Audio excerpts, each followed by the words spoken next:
Have you ever wondered what you should do if you have pain during or after your run?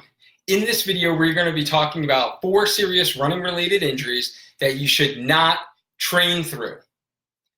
It's Monday Night Spark, everyone. I'm Dr. Dwayne Scotty. I'm a physical therapist with Spark Physical Therapy, where we help keep active adults and athletes healthy doing the workouts and the sports they love without pain, rest, or having multiple trips to the doctor's office. So this is a common topic that I hear about is runners kind of running through pain. So if you've ever been in the situation where you are running and you're feeling pain and you're wondering in the back of your mind saying, is this real pain? Is this normal soreness? Or if you are a runner who is going on a run and then coming back home and icing every single time after your run. And you're wondering in the back of your mind, am I doing some long-term damage? If you've ever been here, then you are in the right place. We're going to be talking about 4 serious running-related injuries that you should not be training through, meaning you should stop running. So now that's really hard for me to say because I have that active approach, as I talked about, that I believe that mostly anyone can continue to run at some point even through running-related injuries, except these 4 exceptions. So the 4 injuries that we're going to talk about today are really going to cause you to stop running because you're going to do some long-term damage. Now, if you know a runner friend who is constantly running through pain and they really haven't gotten it diagnosed, they're not sure what's going on, please tag them in this video so they can get this information and we can share that out with the more of you. So those that are here jumping on the live, thank you for jumping on the live. Just type in live so I know you're here on the live. If you're here on the replay, just type in team replay and I will give you a shout out. So really, let's get into the topic for tonight is first thing that I want you to do if you feel any symptoms consistent with a nerve injury. So this is going to be number 1. I need you to stop running if you're getting any numbness and tingling or burning sensation, especially if it's radiating. So classically, we know sciatic pain is going to give you numbness, tingling down your buttock area, into your leg, maybe down into your foot. If you're feeling any of this radiating pain, or you're getting some into your arms with your running, especially if you're getting on both sides, then I need you to definitely stop running because that means that this is something nerve related. And if you continue to run through that, that will not get better. It will only get worse over time, and you potentially can cause some long-term nerve damage. So nerves that are compressed for a long period of time, then they start to kind of die down, and you might have permanent nerve damage and weakness in your muscles that you might not be able to run in. So the classic one I mentioned is sciatic pain going down the leg, but also I see a lot of runners that can have this compartment syndrome where you can have this more chronic exertional. I'm not talking about the acute compartment syndrome where you get some significant swelling in your leg. That's a medical emergency. You need to go right to the emergency room and they actually do a fasciotomy and kind of relieve the pressure. I'm talking about more the person who feels okay, but then when they go out and run, after the first couple of miles, they start feeling some maybe numbness and tingling in their foot, pain, pressure in their lower legs. So that's exertional compartment syndrome. So if you are experiencing that, you should not be running through it, especially if you're getting that numbness tingling. So we're kind of talked about nerve-related injuries as being the first thing that you're going to stop running. All right, running through that is not going to help that. Second thing is going to be any suspected bone injury.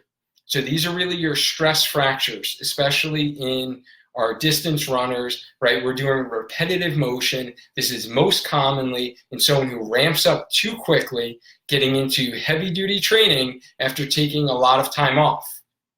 So if you are in that situation where you maybe didn't do a lot of running in the winter and even in the spring and you're starting to ramp up, you're just getting that summer fever, right? The weather's nice out there, the days are longer, you're like, everyone's running, let me go out and run 5 miles. And tomorrow let me run 6 and 7 miles. And you're really ramping up too quick, then that really sets your bones up because they haven't been dealing with the stress and the impact of running, the loading that really strengthens our bones. That's why running is so good, to strengthen your bones and prevent any osteoporosis, osteopenia as we age, right?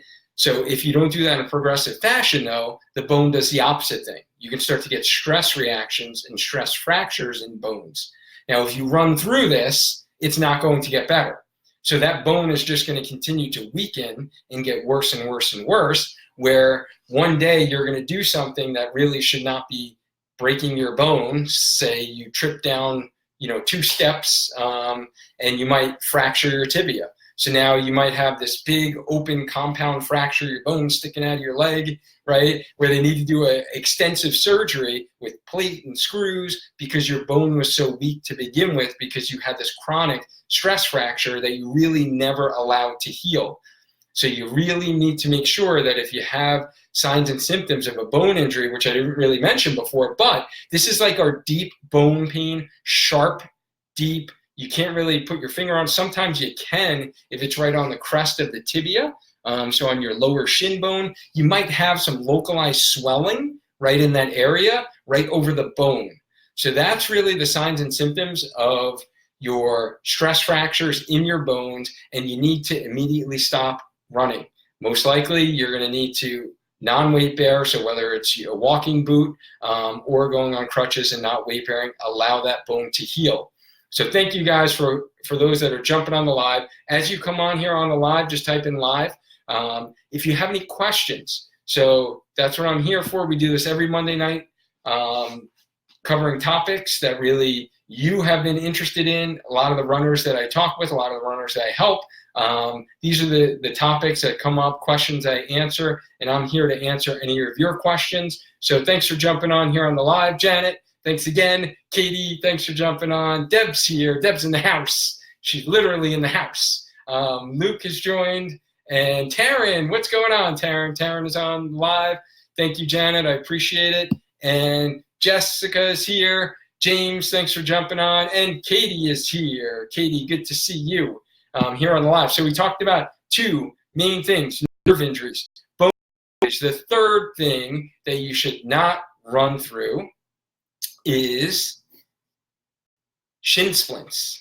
So shin splints, very common in novice runners, right, who are just starting out. If you're just starting out as a runner, then shin splints could be something that can be painful, but if you continue to run through them, then they're most likely not going to get better. Shin splints are a overuse type injury. So again, you're taking on too much load too quickly, and it could be a precursor to developing a stress reaction in your actual bone. So going back to the second thing. So most likely shin splints are going to, if not cause you to stop running, then to decrease your load. So as opposed to doing 15 or 20 miles a week, maybe you're dropping down to 5 to 10 miles a week. So kind of reducing your running capacity by at least 50% would be recommended if you're starting to develop any signs of shin splints. That's usually what you need to do to kind of allow the body to adapt to running, so then you can run kind of healthy and not have any pain as you move forward. So that's going to be number 3. Number 4, lastly, the serious running related injury that you should not be running through at all is if you have any sharp pain that actually causes you to stop running. So you're running and the pain is so severe or it's sharp that you have to stop running, or you totally change your gait. So you overcompensate, you start kicking one leg out too much, or you start really favoring one side, not putting weight on, let's say, your left leg, and you're really favoring the right, and you're continuing to run through it because you're having pain.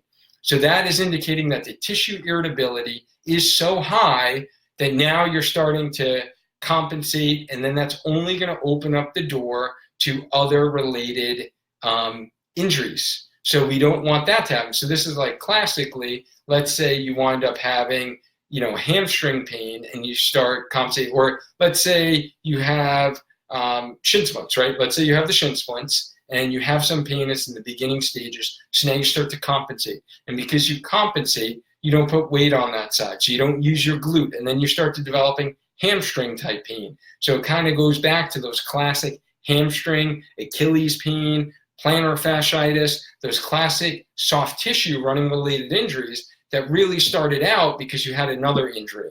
So I'm sure you guys can relate to this. If you've ever watched any, sports, and you know that someone who is coming back, any athletes coming back from major surgery, or a joint problem or a ligament reconstruction, whether it's ACL, whether it's Tommy John for baseball players in the elbow, most likely when those guys come back, notice how they wind up, pulling different soft tissues, pulling a hamstring, pulling a calf muscle because of the compensations that they've been going through. So if you are running and you're feeling sharp pain that's really causing you to compensate, if you're running through that, you're just really setting yourself up for having further injuries down the line. So that's it. Those are the 4 common running-related injuries that you should not be running through.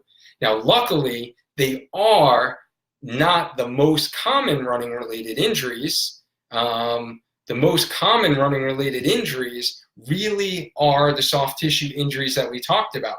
So if you've had Achilles pain, if you've had hamstring pain, and you've had any of those type of